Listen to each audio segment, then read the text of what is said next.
লেবু গাছতলায় খেলা হচ্ছে। কি খেলা হচ্ছে সিজন এটা? মাথা নিচু করে যেতে হবে। ওরে বাবা রে, এই লেবু গাছতলায় বসে বসে খেলা হচ্ছে। কোথায় আসতে হবে? ওখানে ছবি তোলাবো?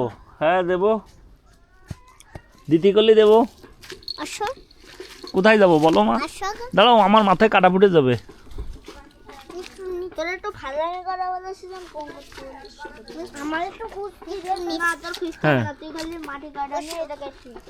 ও কি নিয়ে আইছো? ও ব্যাগে ব্যাগে কি নিয়ে আইছো তুমি? হ্যাঁ, আমার ব্যাগে খেলনা। তুমি কি খাচ্ছ এখন? পেঁপে, পাকা পেঁপে, খুব পুষ্টিকর, একদম সম্পূর্ণ ফরমালিন মুক্ত। তা জল পেঁপে খাচ্ছে। আর এই দুইজন মাটি খোঁড়া শুরু করেছে। আগের কালে মানুষ বলতো বুঝলে, এই যে লোহা দিয়ে মাটি খুঁড়লে ডাকাইতে আসে, তাহলে আজকে যদি ডাকাইতে আসবে না। হ্যাঁ, শিং খুঁজতে চলে আসতে পারে কিন্তু সিজন, এদিক টাকা এই যে মাটি খুঁড়তেছিস, শিং খুঁজতে চলে আসবে কিন্তু ডাকাতি।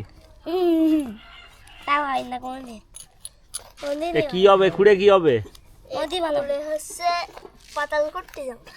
হ্যাঁ,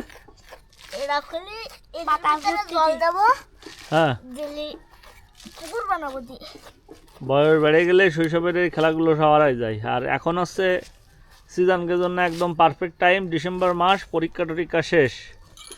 ডিসেম্বর মাস মানে একটা অন্যরকম ব্যাপার নাকি সিজন? হ্যাঁ, স্কুল নাই, পরীক্ষা শেষ, পরীক্ষার রেজাল্ট খারাপ হলে কি হবে? মায়ের। তা কবে দেবে রেজাল্ট? রেজাল্ট দেখা হয়ে গেছে। এই যে চুরি করে কোনটা দেখলি রেজাল্ট তুই? হ্যাঁ, মাগি দেখাই দিয়েছে। যেদিন পরীক্ষা সেই দিনই দেখাই দিয়েছে। রেজাল্ট দেওয়াই গেছে?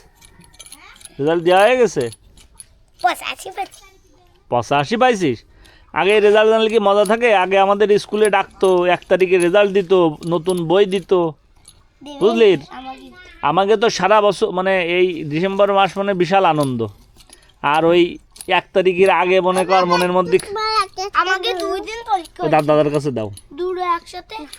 দাদার কাছে দাও।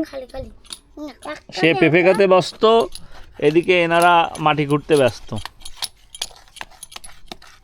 তাই তো? ভালো লাগবে মিষ্টি।